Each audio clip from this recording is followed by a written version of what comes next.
Carlomagno, interesante y cierto lo que tú dices. En realidad, eh, estas reformas que está perpetrando, que ha perpetrado ya el pacto autoritario y corrupto, son funcionales a sus intereses en función de que el electorado, que la ciudadanía siga votando como vota. Porque si gana un candidato demócrata, una candidata demócrata, y logra mayoría los partidos demócratas en este parlamento bicameral, donde existe un supersenado, el pacto autoritario pierde, y pierde mucho. Así es. Pero ahora, O sea, en buena cuenta, Yuri, ¿Mm? les podría salir el tiro por la culata. Es más, yo te puedo afirmar que se ha hecho esta reforma con profunda ignorancia de los parlamentarios que la han aprobado. A ver, se supone que el sentido es hacer un parlamento superpoderoso contra un ejecutivo cada vez más débil. Te digo que eso es falso. Un parlamento bicameral siempre va a ser más débil frente al ejecutivo. ¿Sabes por qué? Porque el parlamento bicameral va a establecer una división interna, donde entre el Senado y la Cámara de Diputados va a empezar, digamos, una pugna de poder interna. Vamos a tener un Senado controlando a los diputados. O sea, no es verdad que un parlamento bicameral sea más poderoso que un ejecutivo, solamente que los que lo han aprobado no tienen la menor idea porque no han hecho estudios de ingeniería constitucional.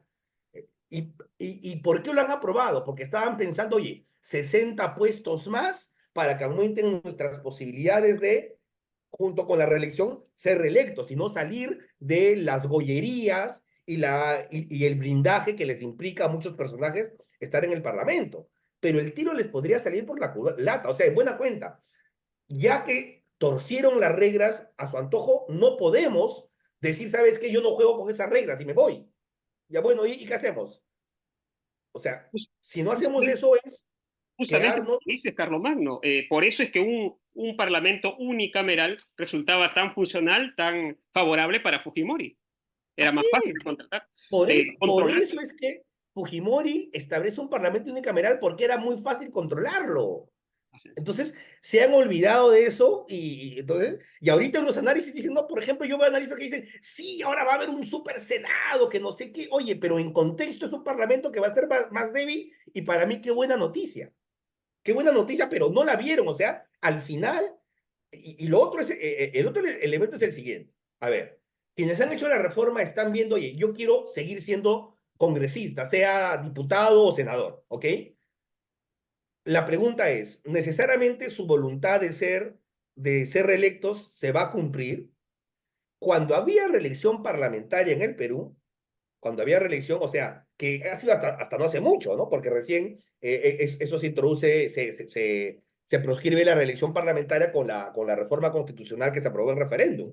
O sea, es reciente. Pero cuando había reelección parlamentaria indefinida en el Perú, la tasa de reelección de los congresistas era muy baja. Entonces, o sea, si nosotros comparamos las pretensiones con los datos que te ofrece ya la realidad cuando, digamos, se aplican, ¿no? O sea, una cosa es en el laboratorio, en el gabinete, pero cuando se aplican en la realidad, ¿qué pasa? Muy probablemente muy pocos de esos congresistas vayan a ser reelectos.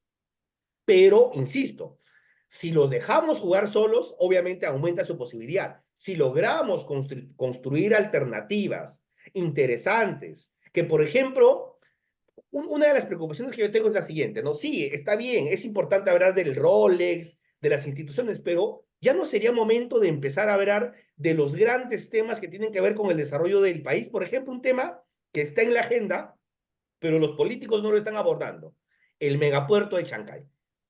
El megapuerto de Chancay es probablemente el equivalente al guano del siglo XIX en términos de potencialidad de desarrollo. Es más, es mucho más potente en términos de posibilidades de generar un superdesarrollo que se puede hacer a partir de esa inversión.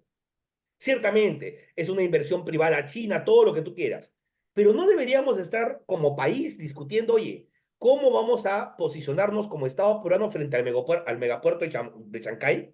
Vamos a dejar que esto sí siga definiéndose entre los intereses chinos y los intereses de los Estados Unidos o chilenos, o vamos a empezar como clases políticas a decir, oye, ¿no? Queremos que este megapuerto de Chancay converja con nuestro proyecto de desarrollo nacional. O sea, tenemos que empezar a discutir los grandes temas y no lo estamos haciendo porque estamos ocupados en el Rolex y en toda esa, digamos, es como que, ¿no? Como que la página de policiales, ¿no? ¿No? Sea lo más importante, ¿no? O sea, los policiales de la política son los que ocupan la agenda. Y sí, pues, indignan, ok, pero Pero, claro, y para que no se parezca un policial, creo que el electorado también tenemos que cambiar nuestra forma de votar, ¿no? Tenemos a Joaquín Ramírez, por ejemplo, ¿no? Que pasó de cobrador de microbús a empresario, de congresista y financista de Fuerza Popular a investigado por lavado de activos. En el abril le Waiki, incautaron, Joaquín otro Ramírez, espoma, Joaquín ¿no? Ramírez, ¿no? Sí, sí. Le incautaron 1.000 millones. El Waiki, en Sí. 2014 investigado por corrupción. Tiene procesos por negociación incompatible, aprovechamiento del cargo, colusión, está en el club de la construcción. Entonces también tenemos que poner el electorado las barbas en remojo. Sí me gustaría contradecir amistosamente tu argumento. Ujú. Yo creo, sí, a ver, el problema en el Perú es que los peruanos no sabemos votar y elegimos a gente como Joaquín Ramírez o los ayacuchanos eligen a gente como Ocrospoma, o es que el sistema de partidos, entre comillas, es decir, el sistema de vehículos electorales de representación lumpen que tenemos, nos ofrecen como candidatos a menús de lumpenes y de delincuentes y de prontuariados. Digamos, si la mayoría de partidos te ofrecen como alternativas elegir, a ver, aquí vas a votar por el narcotraficante, por el minero ilegal, por el traficante de madera, por el traficante de terrenos, por el lavador de activos, por el contrabandista. Entonces, elige entre estos, ¿no? Y resulta que el buen ciudadano que compite no tiene la plata para hacer campaña y está invisibilizado, ¿no? Entonces, el buen vecino no tiene la llegada porque está totalmente apabullado por las campañas de estos que sí tienen plata, pero son delincuentes. Oye, el problema del Perú está en la oferta política que viene de los partidos. Y justamente ahí está el problema, pues, tanto la extrema derecha, la extrema izquierda y estos partidos, ¿no? APPs y todos los demás, nos han ofrecido en promedio como candidatos a gente prontuariada. Y eso es el resultado que tenemos en el Congreso, en los gobiernos regionales, en las municipalidades. Entonces, si es así, ¿cuál es la tarea más importante? Tener partidos que tengan una buena oferta política, o sea, donde estén pues los profesionales con trayectoria, capaces, que conocen del Estado y sobre todo honestos, ¿no? Que ese es el menú que tiene que entrar, pero ese menú, digamos, ha sido siempre muy débil, ¿no? Entonces, es el menú que tenemos que fortalecer. Y el electorado que no puede, por falta de tradición, de cultura política, intervenir directamente dentro de un partido militar propiamente, que se queda simplemente en votante, pues tendrá que elegir por esa nueva oferta que se va creando en estos emprendimientos. Así es. Y esa nueva oferta tendrá que hacerse atractiva también, o sea, tendrá que tener la capacidad de llegar a ese lector. O sea, no le puede decir, oye, tú eres un ignorante y no sabes votar, oye, yo tengo que saber llegar a ti, tengo que saber responder a tus demandas. No, interesante, importante lo que dices respecto a la oferta electoral que ha venido recibiendo el ciudadano. El elector promedio lo que tiene delante no le ofrece demasiadas alternativas. Nos hablabas de un emprendimiento político interesante de nombre Ahora Nación. Cuéntanos un poco al respecto.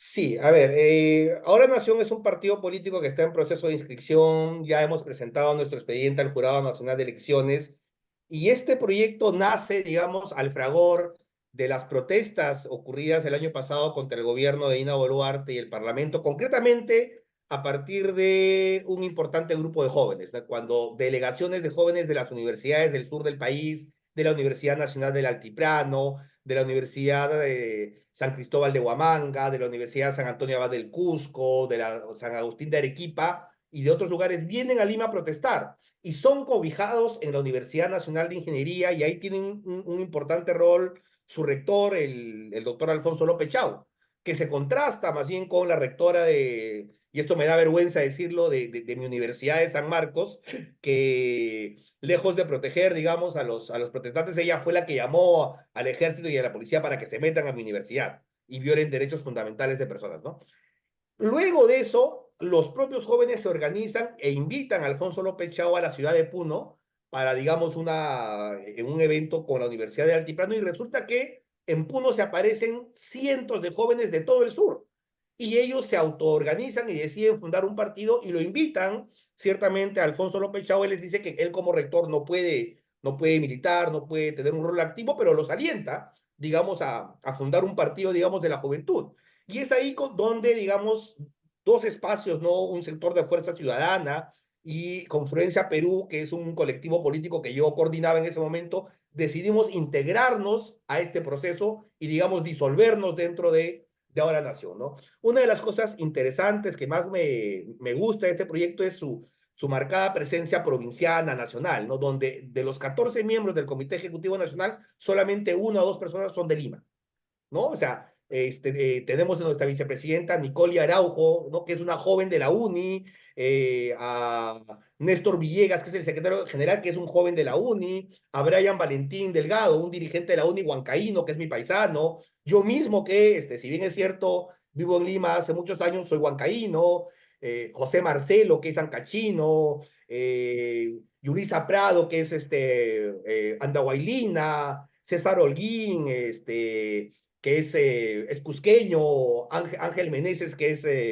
huancabilicano, José Guillermo Ramos, que es cusqueño, etcétera, ¿no? La gran mayoría de miembros de nuestra organización son jóvenes y son, digamos, gente que han sido básicamente dirigentes estudiantiles.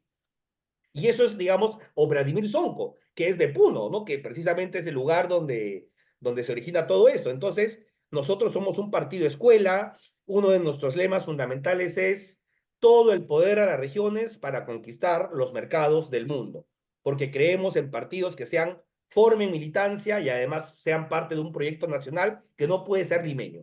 Un proyecto nacional que no sea de verdad donde esté todo el país.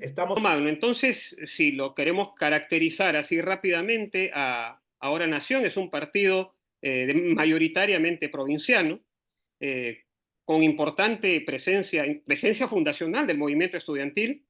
Creo que en los últimos años no se ve nada de ese tipo. Es algo que felicito este proceso y lo saludo, más allá de las eh, diferencias o proximidades en cuanto a sus posturas, que las iremos conociendo.